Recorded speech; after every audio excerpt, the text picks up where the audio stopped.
For more than 400 years, the Roanoke Colony has remained one of history's greatest mysteries. More than 100 English settlers vanished without a trace. No battle, no bodies, no explanation.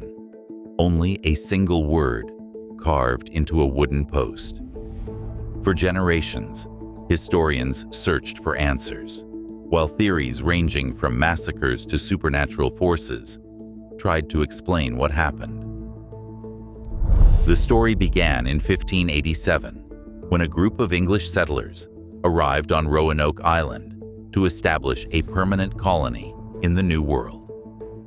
Facing food shortages and mounting challenges, Governor John White sailed back to England for supplies.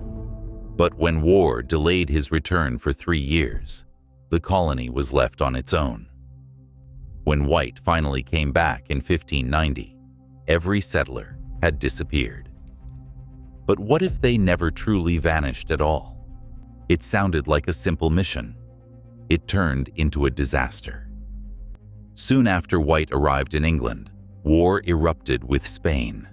Every available ship was redirected toward defending the country from invasion. White spent years desperately trying to secure passage back to Roanoke. By the time he finally returned in 1590, 3 years had passed.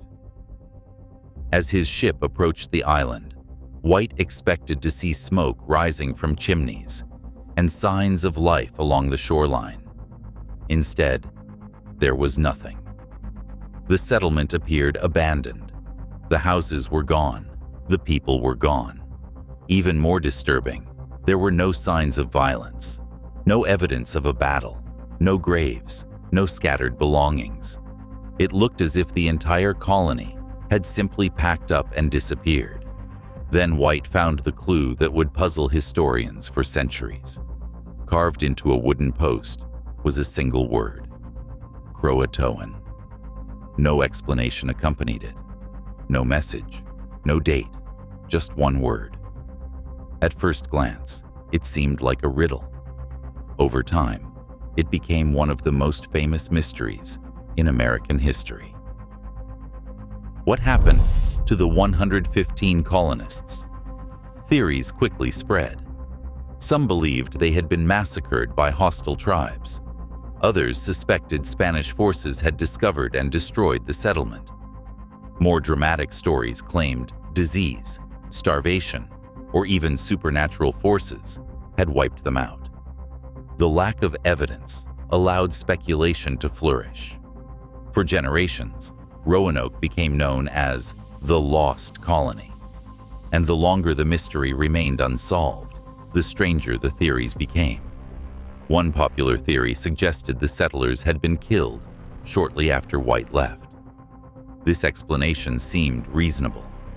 Colonial life was dangerous, and tensions between Europeans and Native Americans often led to violence. But there was a problem. Archaeologists never found evidence of a massacre. If more than 100 people had been slaughtered, traces should have remained. Weapons, graves, burned structures, or human remains would likely have survived somewhere on the island. Yet decades of investigations produced nothing. Another theory pointed toward Spain. At the time, England and Spain were fierce rivals. Spanish forces actively patrolled parts of the Atlantic and had little interest in allowing England to establish colonies nearby. Some historians proposed that Spanish soldiers located Roanoke and eliminated the settlement. Again, evidence was missing. Spanish records from the period contain no convincing proof of such an operation.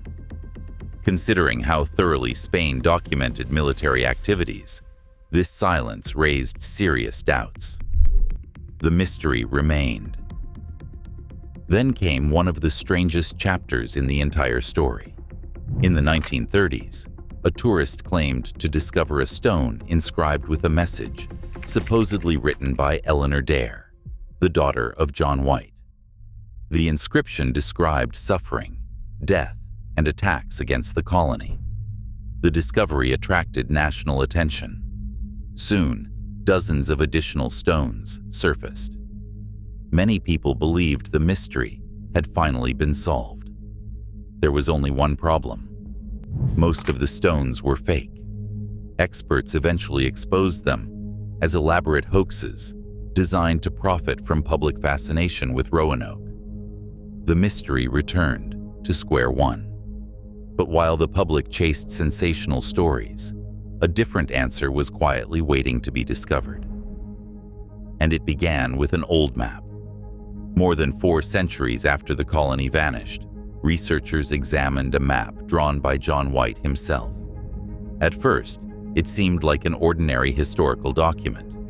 Then investigators noticed something unusual. A small patch had been placed over part of the map.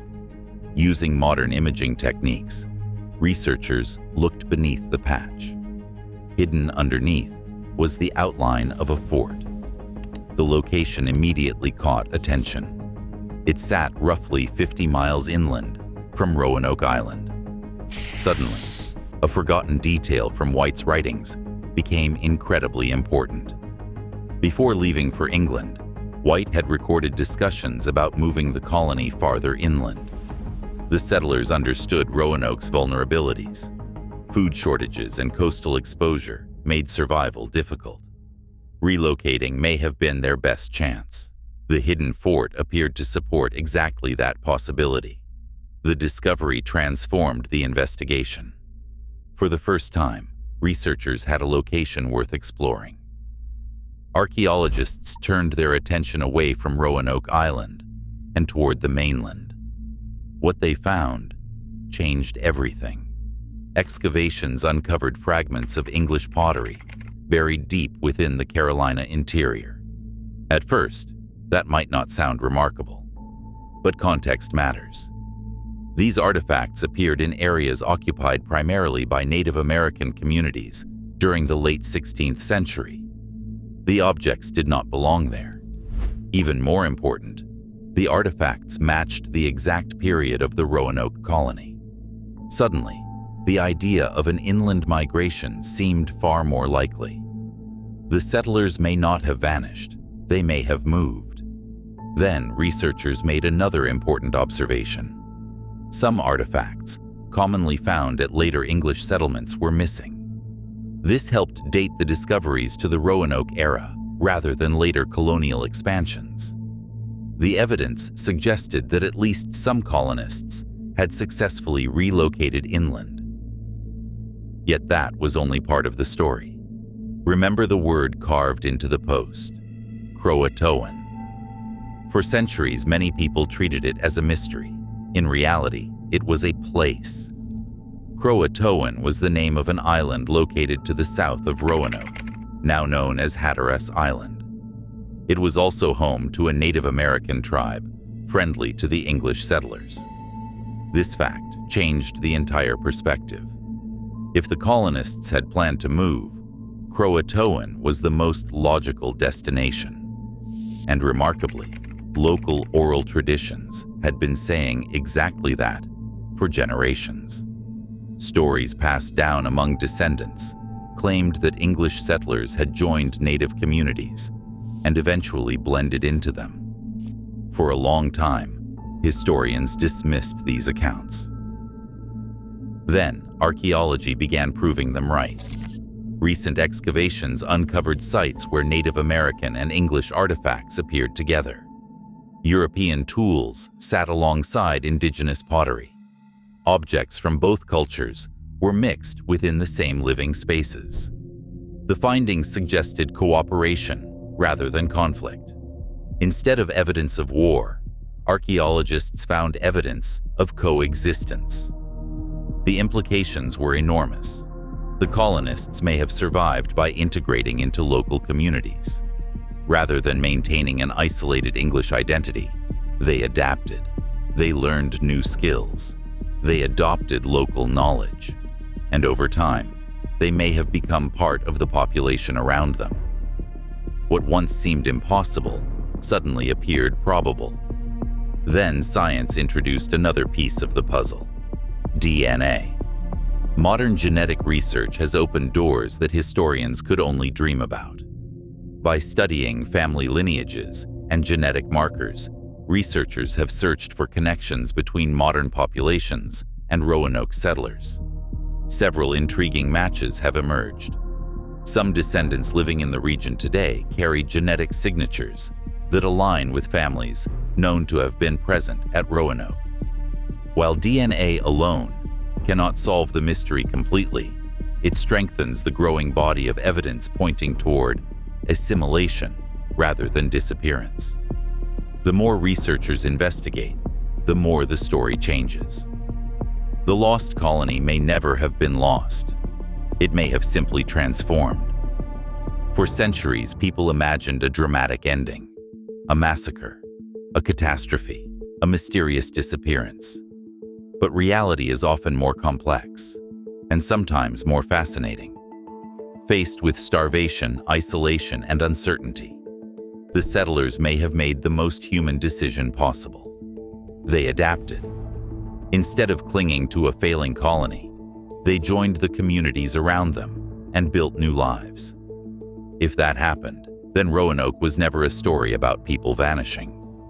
It was a story about survival. A story hidden beneath centuries of misunderstanding. And perhaps the most remarkable part of all is that the answer may have been sitting in plain sight from the very beginning. After all, John White did find a message. The colonists left him a clue, a single word: Croatoan. The real question is not why they disappeared. The real question is why it took the world more than 400 years to finally listen.